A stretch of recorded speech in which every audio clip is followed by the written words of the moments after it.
Yeah, hi, Sundara Rami Reddy from RCP Technologies. So last 2 ఇయర్స్లో ఎక్కువ మంది mutual fund ఇన్వెస్టర్స్ని attract చేసిన themes international mutual funds అండి. ఒకటి ఇంటర్నేషనల్ మ్యూచువల్ ఫండ్స్లో ఇన్వెస్ట్మెంట్ ద్వారా ఏంటంటే రిస్క్ మినిమైజ్ అవుతుంది అండ్ డాలర్ అప్రిషియేషన్ అవుతుంటుంది కాబట్టి నిరంతరం ఎంతో కొంత అంటే ఇండియన్ మ్యూచువల్ ఫండ్స్తో పోల్చుకుంటే ఒక 2-3% డాలర్ అప్రిషియేషన్ ద్వారా నీకు ఎక్స్ట్రా వచ్చే ఛాన్స్ ఉంటుంది. అందుకే చాలామంది కూడా international either ETFs or mutual ఫండ్స్లో ఇన్వెస్ట్ చేస్తూ ఉంటారు. Okay, but unfortunately last 1 year నుంచి పర్టికులర్గా లాస్ట్ సెప్టెంబర్ నుంచి ప్రపంచవ్యాప్తంగా కరెక్షన్స్ ఉన్నాయండి. అవి ఇండియాతో కంపేర్ చేసుకుంటే చాలా ఎక్కువ ఉన్నాయి. ఇండియాతో కంపేర్ చేసుకున్నప్పుడు చాలా ఎక్కువ ఉన్నాయి. Indian market all time high దగ్గర నుంచి 15% డ్రాప్ అయిందండి నిఫ్టీ. ఓకే, సో 18,400 దగ్గర నుంచి ఇప్పుడు మనం 15,000 దగ్గరలో ఉన్నాం. సో లిటరల్లీ మనం డ్రాప్ అయిందంతా 15%. అమెరికన్ మార్కెట్ అలా కాదు, ఆల్మోస్ట్ మోర్ దెన్ 20% డ్రాప్ అయింది. అంటే పర్టికులర్గా టెక్నాలజీ ఇండెక్స్ అయితే మోర్ దెన్ 35% డ్రాప్ అయింది అమెరికాలో. అండ్ వరల్డ్ వైడ్గా చైనా కావచ్చు, హాంకాంగ్ కావచ్చు, and world wide emerging A countries అయినా సరే టెక్నాలజీ మ్యూచువల్ ఫండ్స్ అయితే టూ మచ్గా డ్రాప్ అయినాయి అనమాట. 40% దాకా డ్రాప్ అయింది టోటల్ ఓవరాల్ ఇండెక్సే. ఈవెన్ ఇండియాలో కూడా టెక్నాలజీ ఇండెక్స్ ప్రపంచవ్యాప్తంగా వచ్చిన ఈ కరెక్షన్ తోటి ఇండియాలో కూడా బాగా డ్రాప్ అయినది. మీకు ఎవరికైనా ఇంటర్నేషనల్ మ్యూచువల్ ఫండ్స్లో ఇన్వెస్ట్మెంట్ చేయాలని అంటే పర్టికులర్గా టెక్నాలజీ కంపెనీస్ అంటే ఇప్పుడు మంచి రీజనబుల్ వాల్యుయేషన్లో ఉన్నాయండి. మార్కెట్ ఇంకా కరెక్షన్స్లో లోన్ అవుద్దా ఆగిద్దా అనే బదులు మంచి డిస్కౌంట్ వచ్చింది కాబట్టి మీరు ఎస్ఐపి ఫార్మేట్లో ఎంటర్ అవ్వాలనుకున్న మాత్రం ఇది రైట్ చాయిస్ అని అనుకోవచ్చు. ఓకే, కొన్ని mutual funds international mutual funds ఎంత డిస్కౌంట్లో ఉన్నవి చూద్దామండి. ఇప్పుడు పీజీఐఎం ఎమర్జింగ్ మార్కెట్ ఫండ్ అండి. ఇది ఎగ్జాక్ట్లీ టెక్నాలజీ ఫండ్ కాదు, బట్ ఇంటర్నేషనల్ మార్కెట్స్ అన్నింటిలో పెడుతుంటారు కాబట్టి ఇది 40% డిస్కౌంట్లో ఉంది కంపేర్ టు ప్రీవియస్తో పోల్చుకుంటే. ఇన్వెస్కో గ్లోబల్ కన్జ్యూమర్ ట్రెండ్స్ అండి, ఇది 39% డిస్కౌంట్లో ఉంది.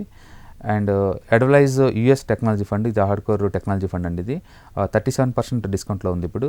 And Kotak global innovation fund అండి, ఇది అండ్ 35% డిస్కౌంట్లో ఉంది.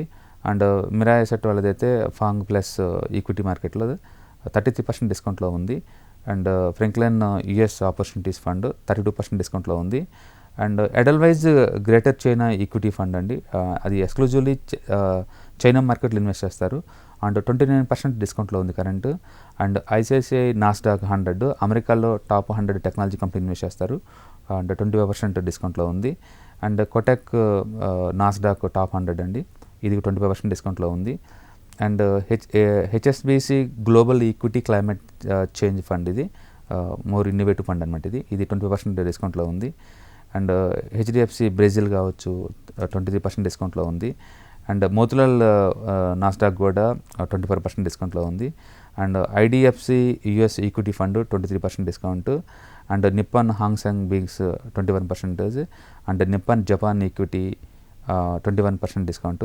అంటే లిటరల్లీ అది టెక్నాలజీ ఫండ్ అవ్వచ్చు లేదా ఇంటర్నేషనల్ ఫండ్ అవ్వచ్చు, ఏదన్నా కానీ అన్నీ కూడా 20-40% డిస్కౌంట్లో ఉన్నాయి. కాబట్టి ఒకవేళ ఈ ఇంటర్నేషనల్ ఈ కరెక్షన్స్ కనుక ఆగిపోయి మార్కెట్ కనుక సైడ్ వేలో కనుక వెళ్తే బెస్ట్ టైం అండి to buy in SIP manner అనమాట. ఓకే, మేబీ నెక్స్ట్ 6 మంత్స్ వరకు కూడా మార్కెట్ సైడ్ వే టు నెగిటివ్గా ఉంటుందని నేను అనుకుంటున్నాను.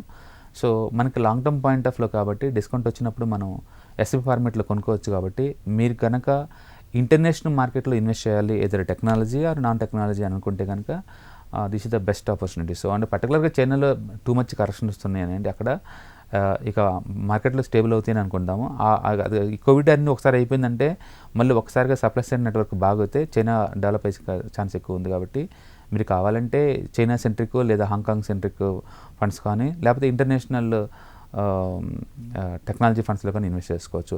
And most of the Indian international mutual funds ఏంటంటే అమెరికన్ టెక్నాలజీ కావచ్చు, లేదా అమెరికన్ ఓవరాల్ స్టాక్ మార్కెట్ కావచ్చు, లేదా చైనా కావచ్చు, లేదంటే హాంకాంగ్ కావచ్చు, వీటి మీదే టార్గెట్ చేస్తూ ఉంటారండి. మీకు ఎక్కువ మంది ఇన్వెస్టర్స్ దీంట్లో ఇంట్రెస్ట్ చూపిస్తారు. కాబట్టి ఏదైనా కావచ్చు international mutual funds Indian mutual ఫండ్స్తో కంపేర్ చేసినప్పుడు డిస్కౌంట్లో దొరుకుతున్నాయి. కాబట్టి ఒకవేళ మార్కెట్ కనుక స్టేబుల్ అయితే ఎక్కువ రిటర్న్స్ వచ్చే ఛాన్స్ ఉంది ఇండియాతో మ్యూచువల్ ఫండ్తో పోల్చుకుంటే.